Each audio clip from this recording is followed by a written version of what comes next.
नमस्कार व्यूअर्स, आप सभी का स्वागत है रेडियो द्वारका में और हमारी सीरीज़ यूपीएससी सक्सेस स्टोरीज़ में। आज हमारे साथ एक खास मेहमान है और उन मेहमान का नाम है Ayushi Damas.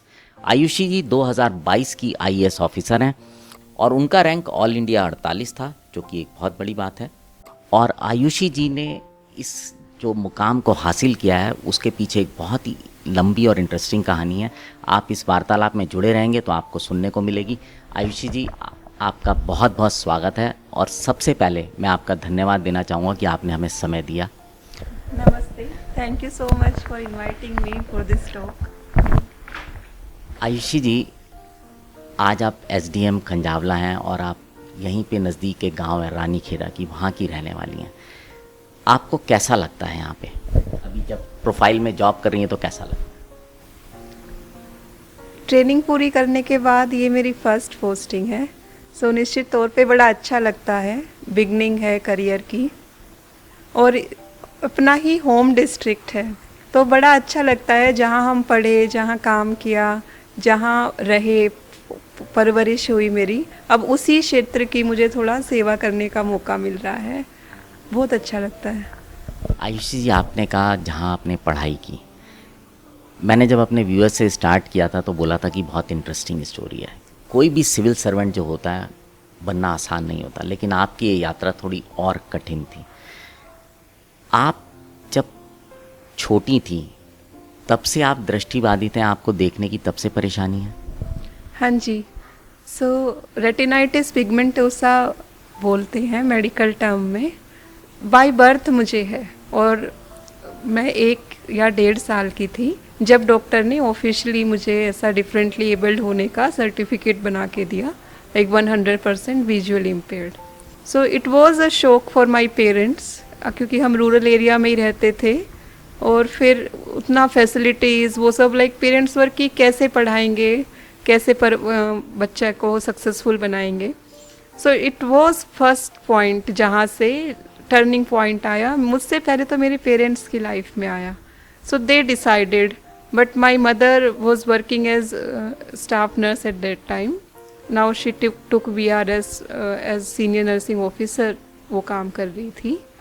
So from health department only, तो she was very well aware कि किस तरह की समस्याएं मेरे सामने आएंगी और ये क्योर नहीं है अभी तक इस डिजीज़ का, वो भी उन्हें पता था।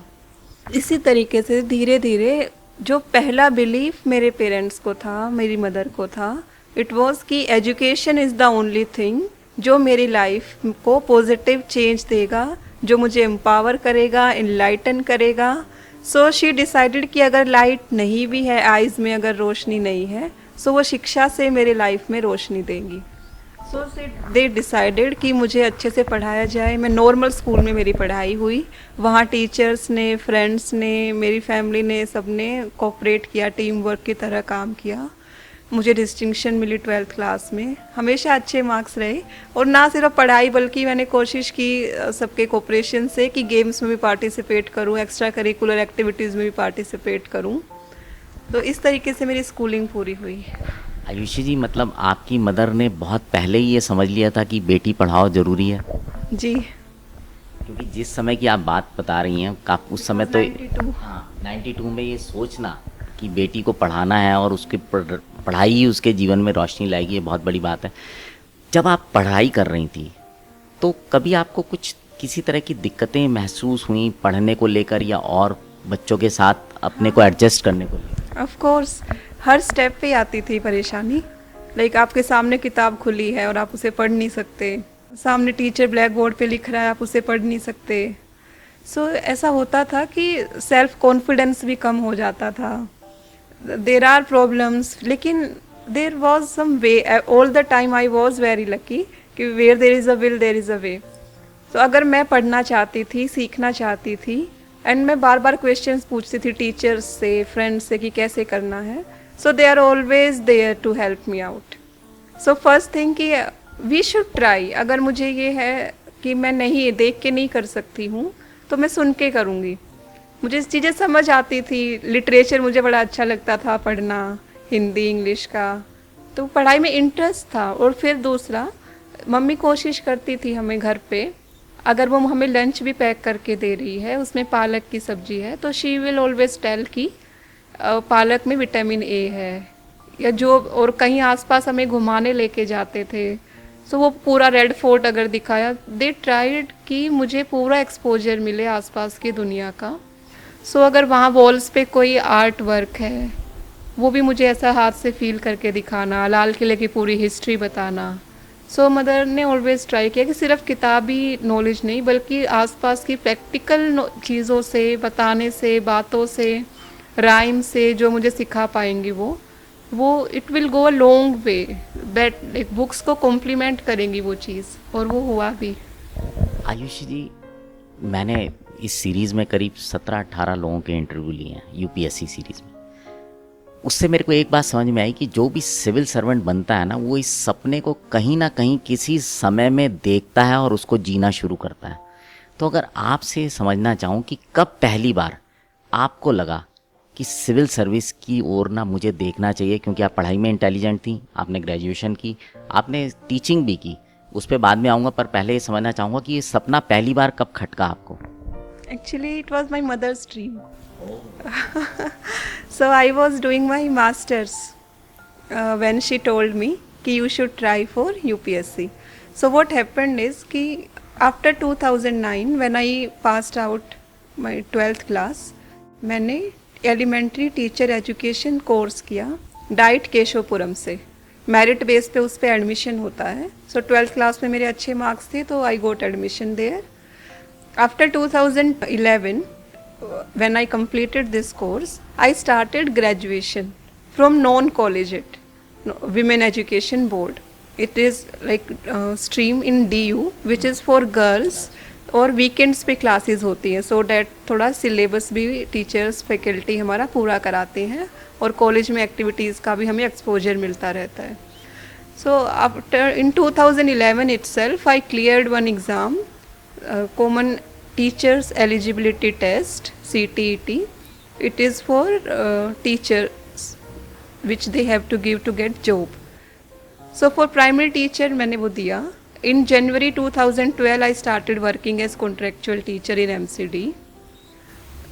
साथ साथ साइमल्टेनियसली मेरी ग्रेजुएशन चलती रही SPM कॉलेज से। सो वीक डेज पे मैं स्कूल जाती थी बच्चों को पढ़ाने, और संडे को कॉलेज। लाइक 2014 में मेरी ग्रेजुएशन पूरी हो गई ऐसे ही जॉब के साथ, और मैंने तीनों ही साल अपना कॉलेज टॉप किया। उसके बाद 2014 के बाद I started masters from IGNOU in history. वो 2016 में पूरा हुआ। तो इन बिटवीन 2015 में मेरी मदर ने मुझे बोला कि you should start for UPSC now, क्योंकि तब तक मुझे प्राइमरी टीचर दिल्ली गवर्नमेंट में मेरा परमानेंट सिलेक्शन हो गया था, जहाँ मैंने 2016 में ज्वाइन किया, मई 2016 में। तो शी वाज कि अभी फ्यूचर सिक्योर है, जॉब तुम्हारे हाथ में है, so you should continue your further studies. Masters के बाद मैंने बैचलर्स ऑफ एजुकेशन किया जामिया मिलिया इस्लामिया यूनिवर्सिटी से। That is also from correspondence mode, not regular, distance mode. After और साथ साथ यूपीएससी की तैयारी चलती रही। सो ये 2-3 चीज़ें एक साथ चल रही थी मेरी 2015 के बाद, जॉब प्लस पढ़ाई, BEd masters plus UPSC preparation. और आपने लेक्चरर भी किया है आपने? हाँ, फिर 2016 के बाद से 2019 तक I worked as primary teacher in Delhi government. Then I cleared another exam for lecturer history. I secured rank 1 all over Delhi in that exam. Then I joined Mubarakpur School as lecturer history and started teaching 11th and 12th classes. So till my selection in 2022, I was there teaching history to the students of 11th and 12th classes. Ayushi ji, मैं यात्रा बड़ी अच्छी थी, लंबी थी, आप समय समय पर एग्ज़ाम्स क्लियर करती रहीं, और आपने एक चीज़ जो मैं सुन रहा था, आप हमेशा अपनी क्लास में या कॉलेज में या जो भी एग्ज़ाम देती थी उसमें टॉप में रही हैं। तो मैं आपसे ये तो नहीं कहूँगा कि आपको कभी किसी तरह की परेशानी का सामना करना पड़ा, बल्कि मैं ये कहूँगा कहीं ऐसा तो नहीं कि आपको इस बात ने और मोटिवेट किया कि मैं कुछ और बेहतर करूं उन लोगों से जिनके पास देखने की क्षमता है? नहीं, देखिए, मेरा मानना है इंसान का सबसे बड़ा कंपटीशन अपने साथ होता है। सो मुझे ये नहीं था कि जो देख पा रहे हैं उनसे बेहतर ही मुझे कुछ करके दिखाना है, बल्कि मेरे लिए दो चीज़ें ज़्यादा ज़रूरी थी। पहला, कि अगर मेरी मदर ने ये सपना देखा है तो I will put all my efforts to turn it into reality. वो उनका सपना मुझे सच करना था। सेकेंडली, मुझे अपनी ही लाइफ पहले से बेटर बनानी थी। थर्डली, जब मैं टीचर के तौर पे काम कर रही थी तो मैंने देखा कि as a teacher how much I can contribute to the society. अब तक जितना भी एजुकेशन मैंने ली है, जितने पढ़ाई की है, तब मुझे फील होता था कि now it's my turn to give something back to society. और फिर मुझे लग रहा था कि जब टीचर के तौर पे मैं इतना कर पा रही हूँ, अगर मैं रहूँगी पॉलिसी मेकिंग रोल में, डिसीजन टेकिंग रोल में, अथॉरिटी रहेगी मेरे पास, एक लार्जर कैनवास मुझे मिलेगा काम करने का, तो मुझे ज़्यादा अच्छे से मैं काम कर पाऊँगी, ज़्यादा अच्छे से सर्व कर पाऊँगी और निश्चित तौर से अपने लिए भी एक बेहतर लाइफ में लीड कर पाऊँगी। ये मोटिवेटिंग फैक्टर्स थे। आयुषी जी, सिविल सर्विस एक प्रोसेस है जिसको कंप्लीट होने में 1 साल लगता है। मतलब आप एक बार तैयारी शुरू करते हैं, फिर प्री में जाते हैं, फिर मेन में जाते हैं, फिर मतलब एक प्रोसेस है। आपने, जितना मैं पढ़ रहा था आपके बारे में, 5th अटेम्प्ट में इसको क्लियर किया है। मैं सही कह रहा हूँ?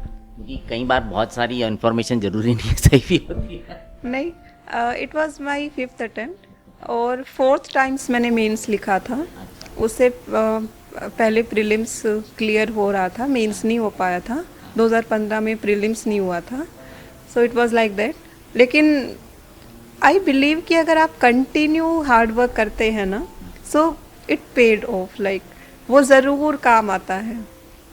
मैंने कंटिन्यू इतने साल मेहनत की, मेरी मदर ने, फैमिली ने मुझे गिव अप नहीं करने दिया। हालांकि 2019 में मैंने, आई वॉज लाइक कि मम्मी नहीं हो पा रहा है, शुड आई क्विट, तो my mother, my brother, they were like कि नहीं नहीं नहीं नहीं छोड़ना है। And they put every effort कि मुझे मोटिवेट रखने का।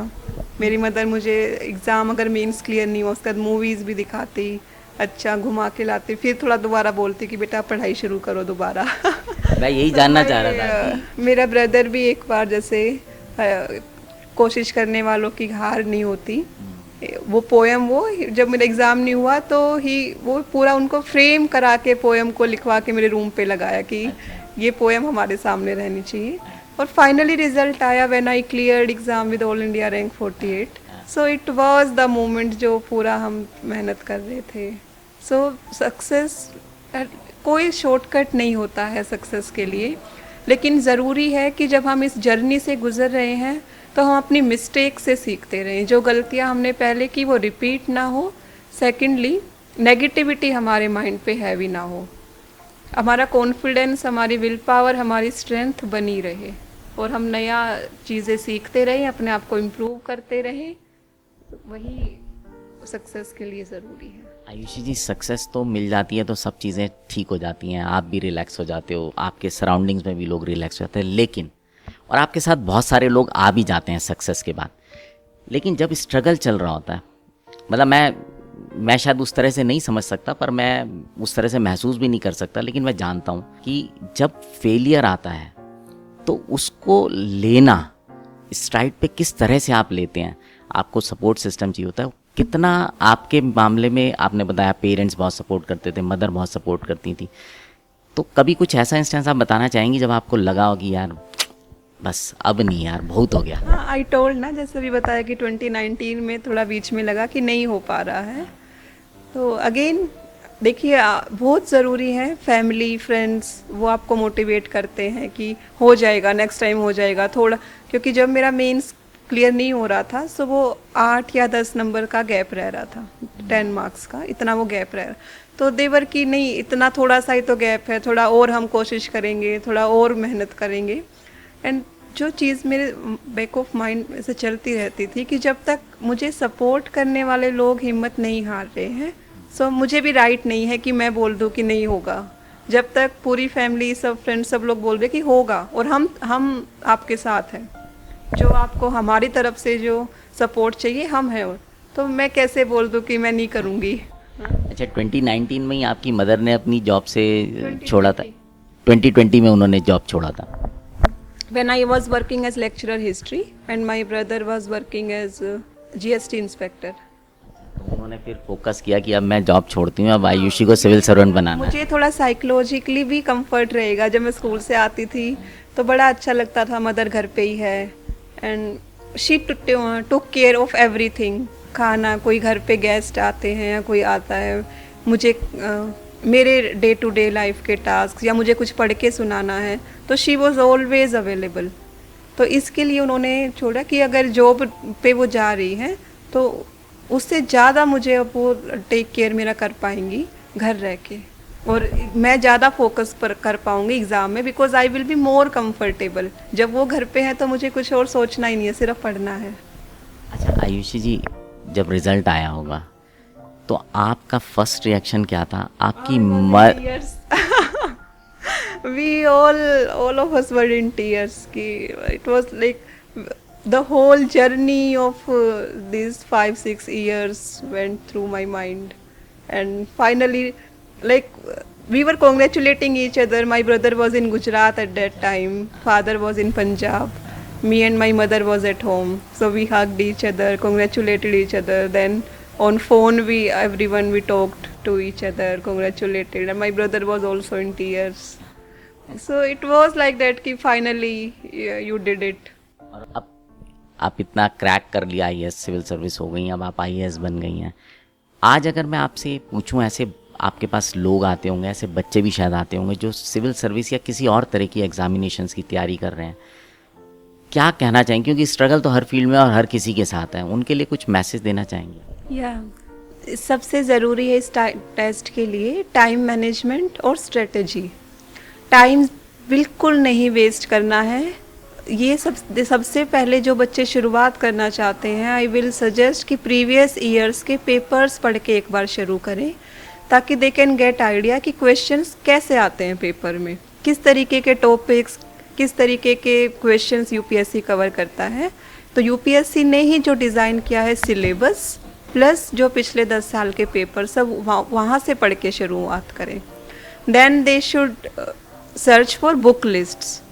बहुत ज़्यादा सोर्सेज नहीं पढ़ने की ज़रूरत है, सिर्फ सटीक तरीके से वही सोर्सेज पढ़ें जो बेनिफिशियल है, जहाँ जिनको वर्थ है पढ़ना। तो वो सेलेक्ट करना बहुत ज़रूरी है, वो समझना बहुत ज़रूरी है कि क्या नहीं पढ़ना है और क्या पढ़ना है। फिर एक प्रॉपर स्ट्रेटजी कि मुझे इतने दिन में ये सिलेबस पूरा करना है। फिर मॉक टेस्ट देना है। मॉक टेस्ट बहुत ज़रूरी है। प्रीलिम्स देने से पहले आई attempted around 100 tests, mock tests. सो 10,000 क्वेश्चंस मैंने एक प्रैक्टिस किया, वो फाइनल 100 क्वेश्चंस उधर करने के लिए। फिर ऐसे ही मेंस में भी आंसर राइटिंग करना। तो अपने सोर्सेज सेलेक्ट करना, मॉक टेस्ट देना, स्ट्रेटजी करना, मिस्टेक्स को रिपीट ना होने दे, मिस्टेक से लर्न करना, पॉजिटिव रहना, एनर्जाइज रखना खुद को, और अपना कोई एक हॉबी परसू करना। Like 24/7 you can't focus on the exam only.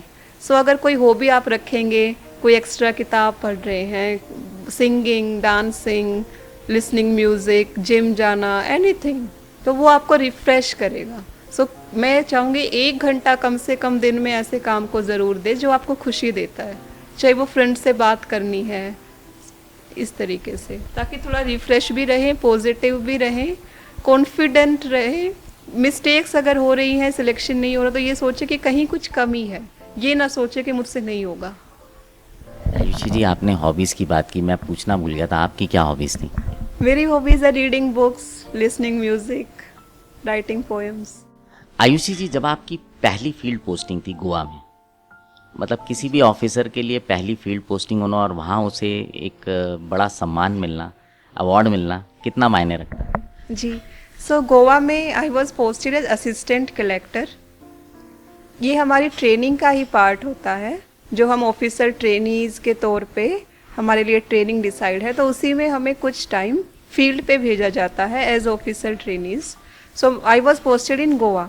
So there I worked as in assistant collector and hold different portfolios in various capacities. So independent charge मुझे मिला ब्लॉक डेवलपमेंट ऑफिसर का, मामलेदार का, तहसीलदार को वहाँ मामलेदार बोलते हैं, सब डिवीजन मैजिस्ट्रेट का। Then I was nodal officer for international purple fest. वो एक हफ्ता चलने वाला वो प्रोग्राम था which celebrated inclusivity and diversity of Indian society, specially focusing on differently abled people. So thousands of people participated in that festival. It was comprising of activities like wheelchair basketball, wheelchair cricket, blind car race competition, volleyball, beach volleyball, screening of 150 movies, singing, dancing, painting, and miniature of world famous 20 historic monuments were displayed there. So it was very full-fledged festival. Then I worked as venue commander. मतलब जो मेरी memories है वो मैं share कर रही हूँ। When first like once honorable president of India Draupadi Murmu ma'am visited Goa, so I was venue commander in Raj Bhavan where she was supposed to visit.